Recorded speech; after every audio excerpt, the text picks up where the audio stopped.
आज हम बात करेंगे density of an ideal gas की। आइडियल गैस की डेंसिटी के बारे में बात करने जा रहे हैं। एक आइडियल गैस है, उसकी डेंसिटी के बारे में बात करने जा रहे हैं कि प्रूव करो D is equal to PM over RT। ये प्रूव करना है हमने, ठीक है ना, समझ आ गई आपको, ठीक है ना। PM is equal to RT, ठीक है ना। हम पहले जनरल गैस इक्वेशन लिखेंगे, D is equal to PM over RT। ये प्रूव करना है हमने। डेंसिटी वाकई में प्रेशर और मोलर मैस, क्या डेंसिटी हमेशा द रेशो बिटवीन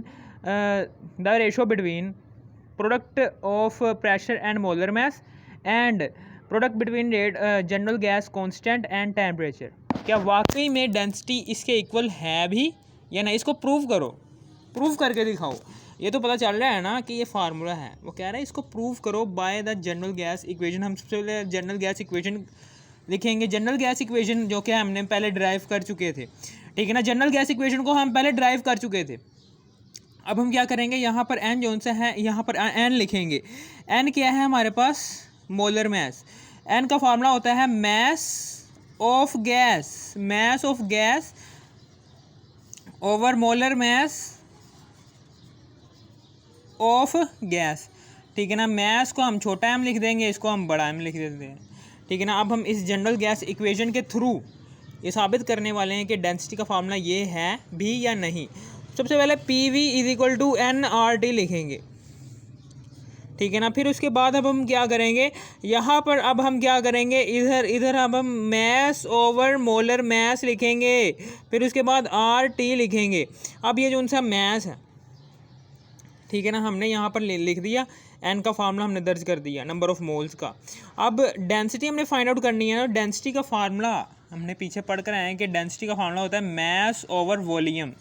तो यहाँ पर M भी दिख रहा है और वॉल्यूम भी दिख रहा है।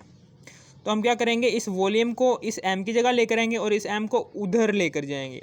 P है, M नीचे डिवाइड हो रहा है, उधर जाके P से मल्टीप्लाई हो जाएगा।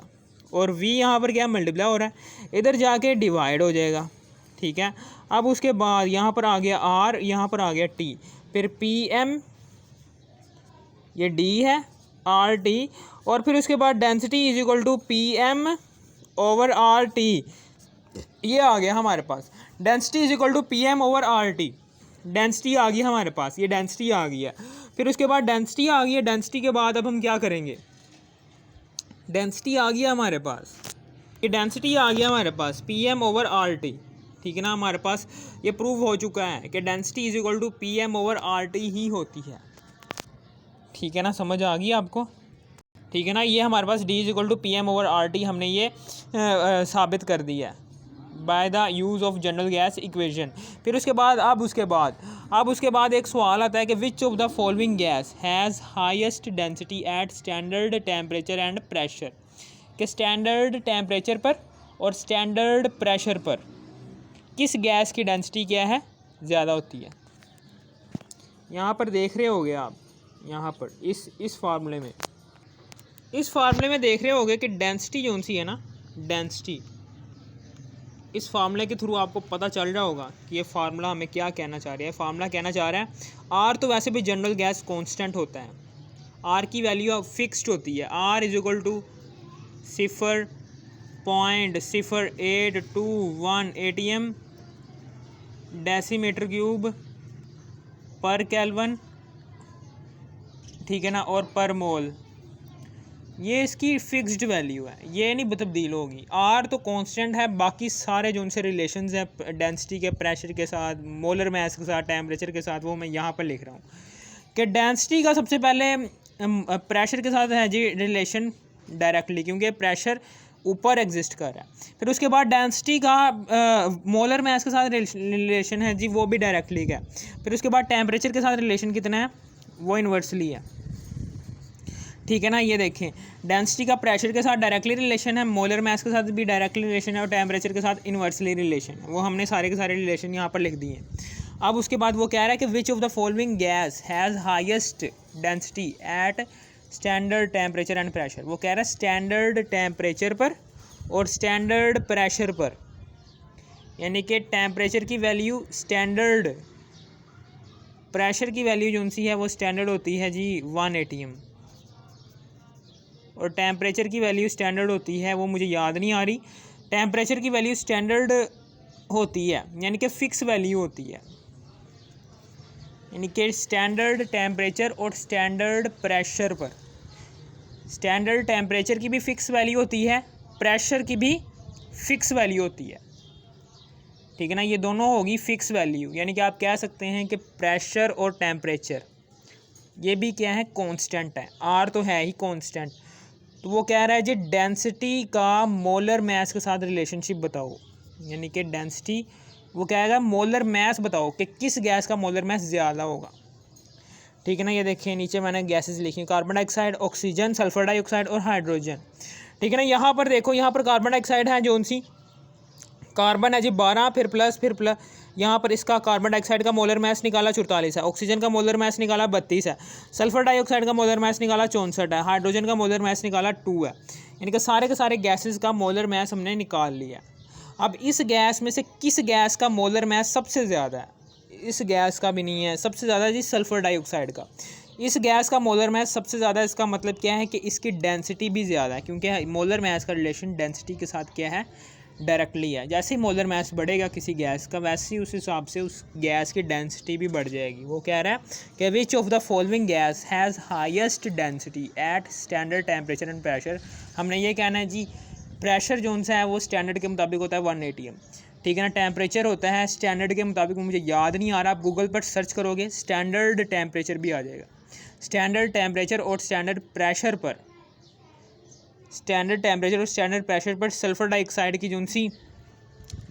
सल्फर डाइऑक्साइड का जो सा मोलर मास होता है वो जी 64, ठीक है ना, 64 होता है। सल्फर डाइऑक्साइड का मोलर मास होता है जी 64। सल्फर डाइऑक्साइड का मोलर मास क्या होता है जी 64 है स्टैंडर्ड के मुताबिक। प्रेशर और टेम्परेचर जो है उसकी फ़िक्स वैल्यू रहती है, रह गया पीछे मोलर मास, आर तो है ही कांस्टेंट, तो मोलर मास जो है सल्फर डाइऑक्साइड का ज़्यादा आ रहा है। इसका मतलब क्या है, इसकी डेंसिटी ज़्यादा है। हमने लिखेंगे कि sulphur dioxide has highest density at standard temperature and pressure. और फिर उसके बाद आगे की बात करने जा रहा हूँ मैं, आगे की बात ये करने जा रहा हूँ कि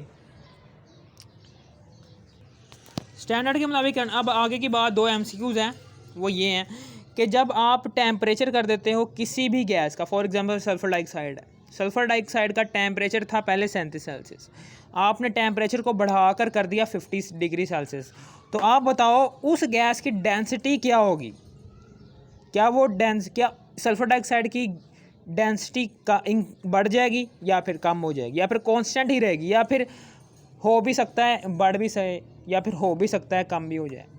हमने अभी रिलेशन पढ़ चुके हैं कि टेम्परेचर को बढ़ाने से डेंसिटी कम हो जाती है। जैसे ही टेम्परेचर बढ़ाया चूँकि डेंसिटी और टेम्परेचर के दरम्यान इन्वर्सली रिलेशन है, टेम्परेचर बढ़ाया तो डेंसिटी कम हो जाएगी। इसका मतलब क्या है कि डेंसिटी सल्फर डाइऑक्साइड की कम हो जाएगी, क्योंकि इस डेंसिटी और टेम्परेचर के दरम्यान इन्वर्सली रिलेशन है, ठीक है। एक और MDCAT का क्वेश्चन आता है कि उसमें वो बताता है जी टेम्परेचर क्या है, हाफ है, प्रेशर क्या है, डबल है, तो डेंसिटी बताओ क्या होगी। अब हमें पता है कि density is equal to PM/RT होता है, PM/RT होता है। क्वेश्चन में वो बोल रहा है जी टेम्परेचर को हाफ कर दो, ठीक है ना, यानी कि टेम्परेचर D प्राइम है, कह रहा है जी टेम्परेचर को हाफ कर दियो, यानी कि इस टेम्परेचर को क्या कर दो, हाफ़ कर दो। ये हाफ़ कर दिया हमने टेम्परेचर, और जबकि R वैसे का वैसे, और प्रेशर को कर दो डबल, यानी कि 2P कर दो। अब बताओ जी डेंसिटी क्या होगी। अब ये देखो डेंसिटी क्या होगी, ये देखें 2 है, ये 2 जोन सा है, ये नीचे था, 2 नीचे तकसीम हो रहा, ऊपर जाके मल्टीप्लाई हो जाएगा 4 आ जाएगा, ठीक है ना, PM/RT, ठीक है ना, D प्राइम है, फिर 4 है, और यहाँ पर PM/RT क्या है, ये D के इक्वल होता है, यानी कि 4 टाइम्स डेंसिटी, यानी कि आपकी जो सी डेंसिटी है वो 4 टाइम्स हो जाएगी। ये है जी करेक्ट आंसर, ठीक है ना, ये वाला करेक्ट आंसर है, 4 टाइम्स हो जाएगी आपकी जो सी डेंसिटी है, वो 4 टाइम्स हो जाएगी। जिस भी गैस का आपने टेम्परेचर कम किया होगा प्रेशर डबल किया होगा, उसकी डेंसिटी, उस गैस की डेंसिटी क्या हो जाएगी, 4 टाइम्स हो जाएगी। ठीक है ना, ये लिख देना, उर्दू में लिख दो, इंग्लिश में लिख दो, कुछ नहीं होता। अगर आपको इस वीडियो की ज़रा सी भी समझ आ गई, थोड़ी सी भी समझ आ गई, इस वीडियो कर दो लाइक और सब्सक्राइब। थैंक्स फॉर वॉचिंग मी। ठीक है।